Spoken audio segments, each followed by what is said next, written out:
옛날에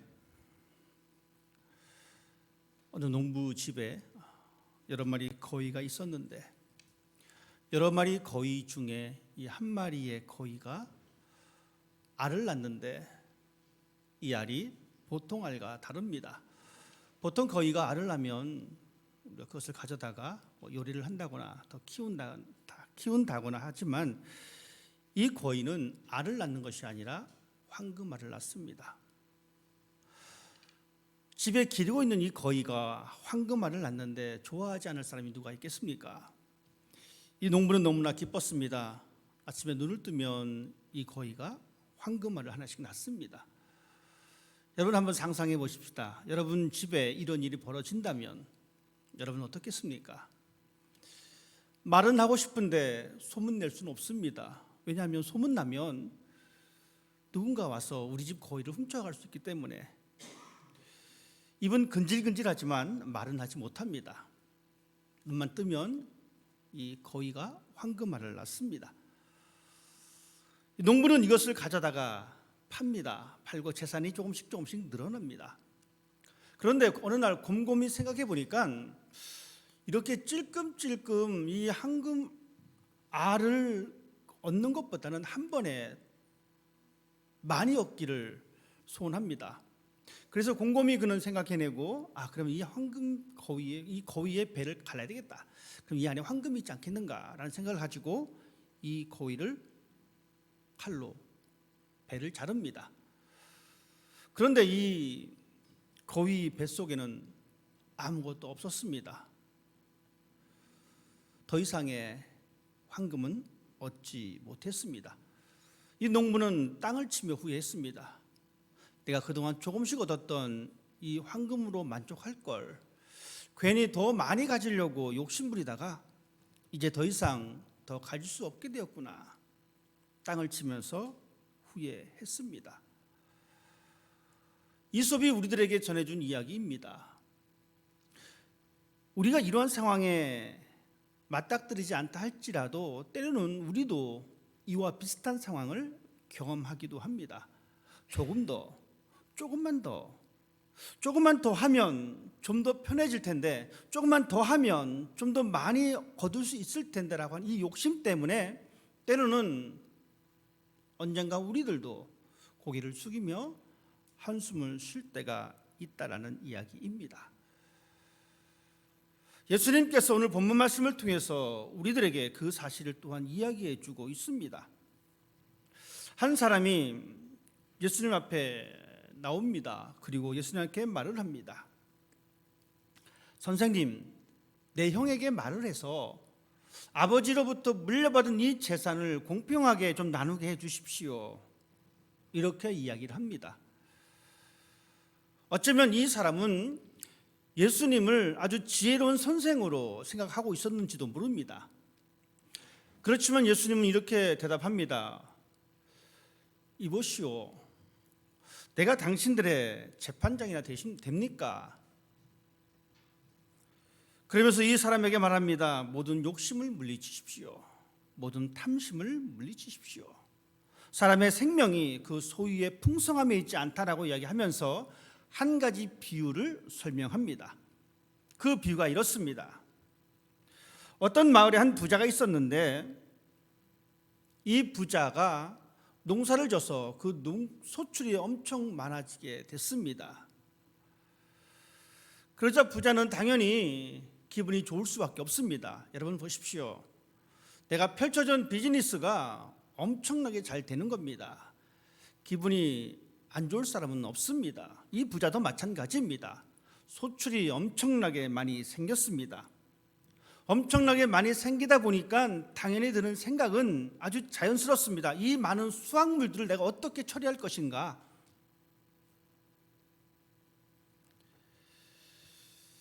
그는 고백합니다. 그는 스스로 말합니다. 내가 이 곡식을 쌓아둘 곳이 없다. 물론 우리는 이 장면을 보면서 이 부자의 생각을 좀 다양하게 가질 수 있겠지 않느냐라고 생각해 볼 수도 있습니다. 보십시오. 이 사람이 더 많은 소출을 얻게 되었습니다. 그런데 가만히 생각해 보니까 이것을 넣어둘 창고가 없습니다. 그러면 물론 드는 생각은 이렇습니다. 아, 그래, 창고를 더 지어야 되겠구나. 당연한 생각입니다. 하지만 우리가 좀 더 생각을 넓히면 이렇습니다. 그래, 내가 이렇게 많이 얻었으니까 이것을 내가 어떻게 해결할까? 그래, 그동안 일꾼들이 수고했으니까 일꾼들에게 보너스로 더 많이 줘야 되겠구나. 이것도 충분히 생각해 볼 수가 있습니다. 그래, 이렇게 많이 얻었으니까 요즘 힘드는데 가난한 사람들에게 이것을 나눠주면 좋겠다. 여러분, 이것도 생각해 볼 수가 있습니다.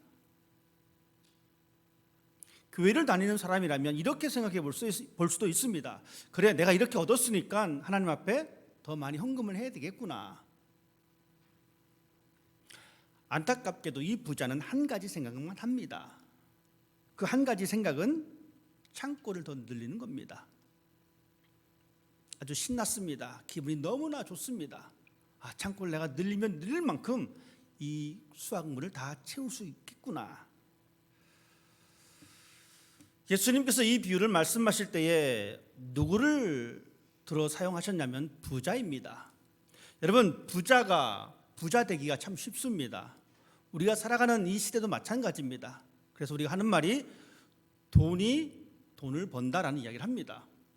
이 부자가 이렇게 부자가 되었습니다. 그런데 이 부자가 부정을 저질렀다라는 이야기는 없습니다. 그가 부자로서 더 많은 수확을 얻게 됩니다. 이제 이 사람은 말하기를, 그래, 내가 이렇게 창고를 더 짓고 이제부터는 이렇게 살겠다. 먹고 마시고 즐기면서 살겠다. 여러분, 이 이야기가 2000년 전에 예수님께서 하신 이야기이지만 어쩌면 우리가 꿈꾸는 세상일지도 모릅니다. 많은 재산을 재워놓고 내가 노년에 먹고 마시고 즐기고 누리면서 살겠다. 이 꿈을 꾸지 않는 사람은 없습니다. 우리 모두는 이 꿈을 가지고 있습니다. 그런데 여기 반전이 있습니다. 잘 먹고 잘 살겠다라고 다짐했던 이 사람을 향해서 예수님은 이렇게 말씀하고 있습니다. 어리석은 자여, 오늘 밤에 내 영혼을 도로 찾으리니 그러면 내 준비한 것이 누구의 것이 되겠느냐. 우리 다시 한번 곰곰이 생각해 보십시다. 은퇴하고 힘든 삶을 살기를 꿈꾸는 사람은 아무도 없습니다. 좀 더 일찍 직장을 내려놓고 편안하게 여행을 하면서 맛있는 것을 먹으면서 즐기며 사는 것이 우리가 꿈꾸는 아주 작은 소박한 꿈이기도 합니다. 그런데 이런 상황 가운데에 예수님은 비유를 통해서 찬물을 끼얹고 있습니다. 오늘 밤 내 영혼을 도로 찾으리니. 네가 만약 죽으면 그 모든 것은 소용없다라는 이야기입니다. 예수님께서는 이 비유를 말씀하시면서 사람들에게 공포를 조장한 것은 아닙니다. 그런데 가끔 가다가 우리가 이렇게 생각하는, 이렇게 표현되어지는 것도 들을 때가 있습니다. 살다 보면 원치 않게 사고를 당하는 경우가 있습니다. 교회를 다녀도 예외는 아닙니다. 교회를 10년 다녔건 20년 다녔건 예외가 없습니다. 그런데 이렇게 말하는 사람이 있습니다. 당신이 그렇게 교회 출석 안 하니 사고를 당했지. 협박입니다. 당신이 그렇게 11조 안 했으니 다 망했지. 협박입니다. 예수님께서 말씀하신 오늘 밤 내 영혼을 찾겠다. 여러분, 이것은 협박성 발언이 아닙니다. 예수님은 이 말씀을 통해서 무엇을 말씀해 주고 싶었냐면 먼저는 욕심을 버릴 것을 말씀합니다. 이렇게 말씀하고 있습니다. 자기를 위하여 재물을 쌓아두고 하나님께 대하여 부여하지 못한 사람이 이와 같은 사람이다. 엄청나게 축적된 그 부를 쌓아두고 그것을 어떻게 쓸까 고민하고 있는 그 사람을 향해서 주님은 말씀하십니다. 재물을 쌓아두고 하나님에 대하여 부여하지 못한 사람, 즉 욕심으로 채워진 그 사람의 모습을 말씀해주고 있습니다. 누가복음은 이 사건을 기록하고 있습니다. 이상하게도 누가복음에만 이 사건이 나옵니다. 왜 누가는 이 사건을 기록했을까? 그것은 바로 하나님의 백성들이 재물에 대한 태도입니다. 하나님의 사람들이 재물을 생각하는 이 관점을 이야기해 주고 있습니다. 사람들의 관심은 이겁니다. 얼마큼 가졌느냐? 형은 이만큼 가졌는데 나는 요것밖에 못 가졌다는 겁니다. 누구는 이만큼 가졌는데 나는 요것밖에 못 가졌다는 것입니다. 사람들의 관심은 있느냐 없느냐입니다. 여러분, 우리의 관심은 그렇습니다. 내가 얼마큼 많이 있느냐, 내가 얼마큼 조금 가지고 있느냐. 예수님께서는 이 비유를 통해서 이 땅의 삶을 살아갈 때에 필요한 것은 욕심을 버리는 것이다라고 말씀하고 있습니다. 어려운 일입니다. 욕심을 버린다는 것은 참 힘든 일입니다. 욕심을 내려놓고 초월적인 삶을 산다는 것은 정말 어렵습니다. 왜냐하면 우리는 눈에 보이는 것을 따라가기 때문입니다. 내 은행 어카운트에 얼마큼 쌓여 있느냐, 우리는 이것을 보고 살아가는 우리의 모습이기 때문입니다. 하지만 성경은 반대로 이야기해 주고 있습니다. 눈에 보이는 것을 따라가는 것이 아니라, 많이 소유한 것을 쫓아가는 것이 아니라 눈에 보이지 아니하는 것을 따라가야 된다라고 우리에게 말씀해 주고 있습니다. 믿음이라고 하는 것은, 믿음의 사람이라고 하는 것은 보이지 않는 것을 보는 것처럼 바라보고 살아가는 사람입니다. 하나님의 나라가 보이지 않지만 그 하나님의 나라가 바로 이곳에 있다라고 생각하고 살아가는 사람이 바로 믿음의 사람입니다. 예수님은 이 비유를 통해서 우리에게 우리가 추구하는 것은 사라질 것이 아니라, 우리가 추구할 것은 사라지지 않는 영원한 것을 추구할 것을 말씀해 주고 있습니다. 우리가 눈에 보이는 것에 집중하게 되면 눈에 보이지 않는 것에 소홀히 대합니다. 눈에 보이는 것에 집중하다 보니까 눈에 보이지 않는 것은 멀리합니다. 점점 마음이 멀어집니다. 그렇지만 성경은 우리들에게 끊임없이 진리를 붙잡고 영원한 하나님의 나라에 대한 소망을 두고 살아갈 것을 말씀하고 있습니다. 형과 자신과의 관계 속에서 내가 좀 덜 받았던 그 억울한 상황 가운데 그 사람에게 예수님은 탐심을 버리라라고 이야기합니다. 욕심입니다. 여러분, 욕심이 무엇입니까? 욕심은 더 많이 가지려는 것입니다.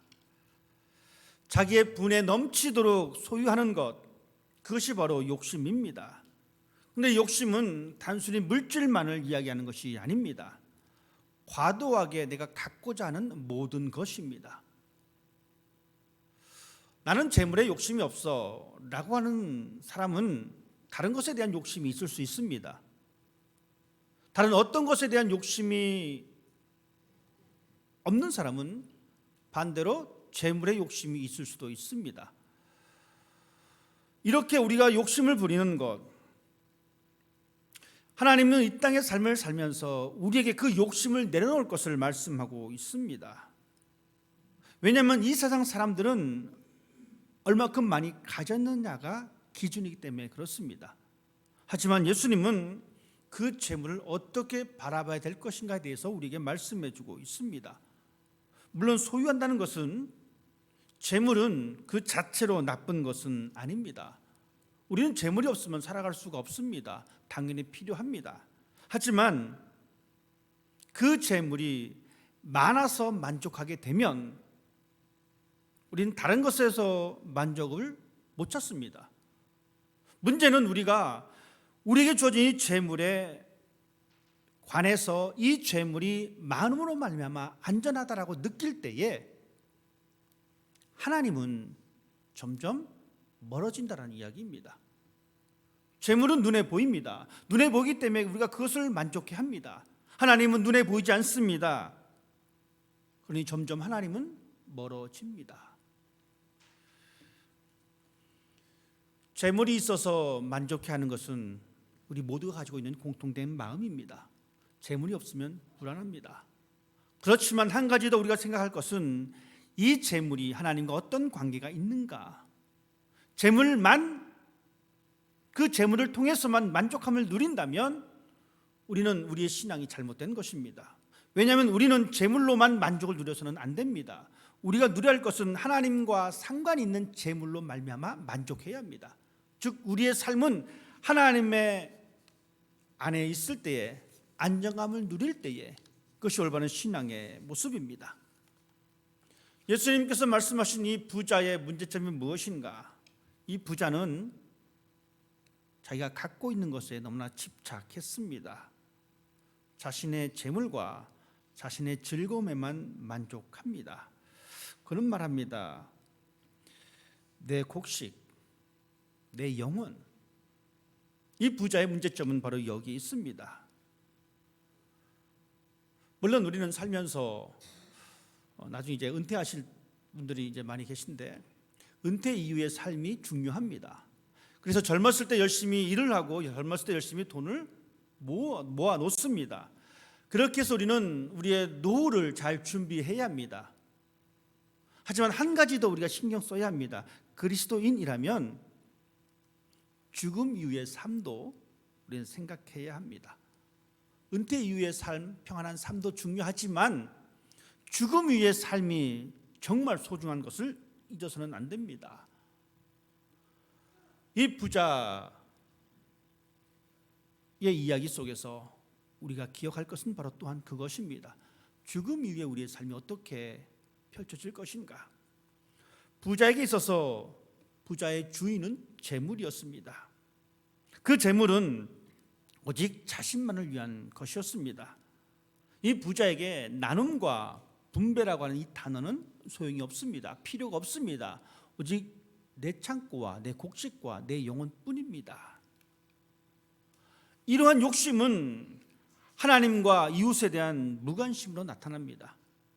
이러한 욕심은 결국은 그 재물을 자기의 주인으로 삼는 겁니다. 하나님 외에 다른 어떤 것을 주인으로 삼는 것은 우상 숭배입니다. 그래서 성경은 이야기합니다. 욕심은 우상 숭배이다. 물론 우리는 살아가면서 재물에 대한 욕심을 물리치는 것은 쉽지 않은 일입니다. 특별히 자본주의 시대에 살면서 여러분 어떻습니까? 참 힘든 일입니다. 우리의 생명, 우리가 먹고 사는 이 모든 것 재물로 유지됩니다. 이러한 시대에 우리가 살고 있습니다. 어쩌면 이런 욕심이 우리의 경쟁력이 될 수도 있습니다. 그 욕심 때문에 우리가 좀 더 나은 삶을 지향하고 그 삶을 따라갑니다. 그렇지만 우리는 이 성경의 말씀의 소리를 외면할 수가 없습니다. 예수님께서는 분명히 말씀해 주고 있습니다. 사람의 생명이 그 소유의 넉넉함에 있지 않다라고 말씀하고 있습니다. 삶의 생명이 많아서 좋은 것이 결코 아니다라고 우리에게 말씀하고 있습니다. 오늘 예수님께서 말씀하신 이 말씀, 사람의 생명이 그 소유의 넉넉한 데 있지 아니하다. 여러분 이 말씀에 얼마큼 동의하십니까? 그럼 예수님께서 말씀하신 그 생명이란 과연 무엇일까? 이 생명은 하나님의 선물입니다. 맨 처음 하나님께서 사람을 만드실 때에 창세기 기록된 그 사건을 여러분 한번 생각해 보십시다. 하나님께서 흙으로 사람을 만드셨습니다. 그리고 그 코에 생기를 불어넣습니다. 그리고 그곳에 생명이 탄생합니다. 생명은 하나님의 선물입니다. 사람의 생명은 이 세상에서 얻어지는 것이 아닙니다. 그런데 우리들은, 보통의 사람들은 그 생명을 유지하며 살아가는 모든 것들이 이 세상에서 얻어진다라고 생각하고 있습니다. 하지만 성경은 그렇게 말하고 있지 않습니다. 생명은 하나님의 선물입니다. 그래서 예수님께서는 이렇게 말씀하십니다. 사람의 생명이 그 소유의 넉넉한 데 있지 않다라고 말씀하고 있습니다. 그 생명의 통로는 예수 그리스도이십니다. 우리가 이 생명의 풍성함을 누리며 살 수 있는 방법은 바로 하나님과의 온전한 교제입니다. 하나님과의 관계입니다. 사람의 생명은 내가 가지고 있는 이 소유의 넉넉함이 아니라 하나님과의 관계입니다. 이것을 발견할 수 있는 여러분이 되시기를 원합니다.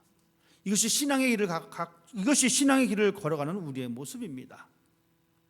예수님께서 이렇게 말씀하셨습니다. 마지막 비유를 말씀하시면서 이렇게 말씀하십니다. 자기를 위하여 재물을 쌓아두고 하나님께 대하여 부유하지 못한 사람. 어떤 사람입니까? 자기에 대해서는 재물을 쌓아두고 하나님께 대하여서는 인색한 사람. 이 사람은 바로 이런 사람입니다. 재물과 인생을 동등하게 생각하는 사람입니다. 오직 재산의 증식이 즐거움이 되는 사람입니다. 물론 재산이 늘면 좋습니다. 여러분, 재산 늘어나는데 싫어할 사람이 어디가 있겠습니까? 재산이 늘어나는 건 참 좋습니다. 하지만 이 모습이 집착으로 변질되면, 이 모습이 좀 더 외골수로 가게 되면 그 재물과 자신의 인생을 같다라고 여깁니다. 그렇게 되면 재산이 늘면 그 즐거움도 커집니다. 근데 반면에 재산이 줄면 그 즐거움도 반감됩니다. 재산이 그 사람의 운명을 결정짓습니다. 재물에만 묶여 있는 사람입니다.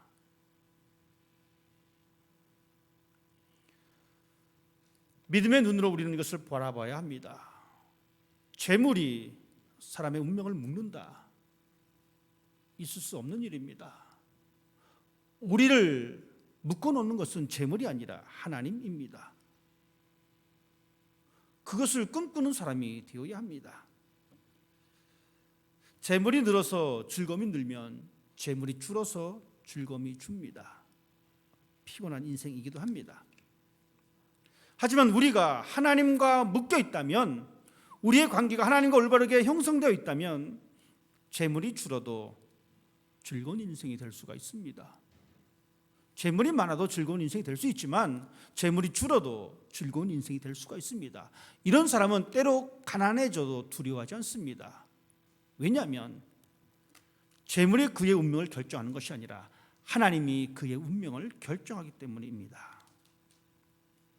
우리는 기억하십시다. 하나님께서 우리에게 재물을 주십니다. 그 재물을 내가 어떤 관점으로 바라봐야 될 것인가?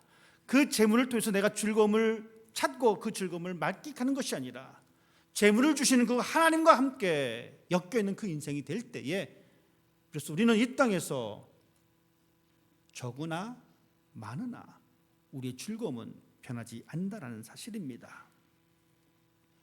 생명의 주인 되신 하나님에게서 즐거움을 찾을 수 있는 여러분 되시길 바랍니다. 그 과정을 찾기 위해서 한 걸음씩 한 걸음씩 나아갈 때에 그것이 바로 신앙인의 올바른 모습입니다. 이 세상을 창고를 인생의 목적으로 살고 살아가는 사람들, 하나님께서는 그 사람을 어리석은 사람이라고 말씀해 주고 있습니다. 우리는 이 가치의 우선순위를 바로 매겨야 합니다. 여러분, 재물 중요합니다.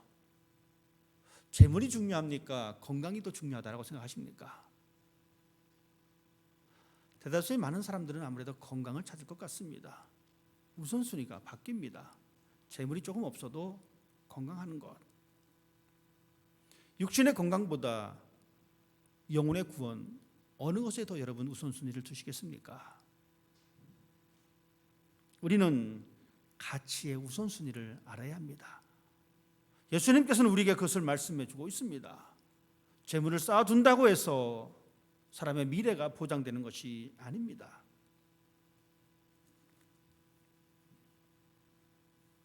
우리의 인생의 주인은 하나님이십니다.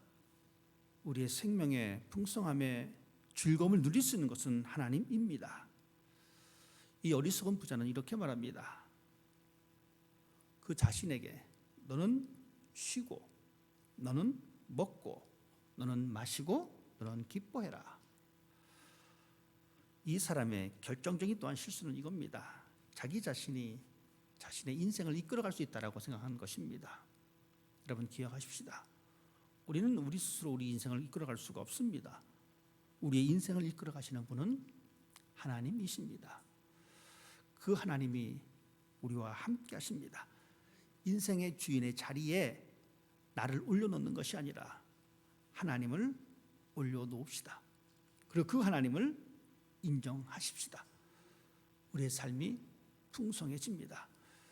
세상의 소유물로 인해서 풍성해지는 것이 아니라 하나님으로 인해서 풍성해질 수 있는 그런 멋진 신앙이 여러분의 삶 가운데 펼쳐지기를 주님 이름으로 부탁을 드립니다.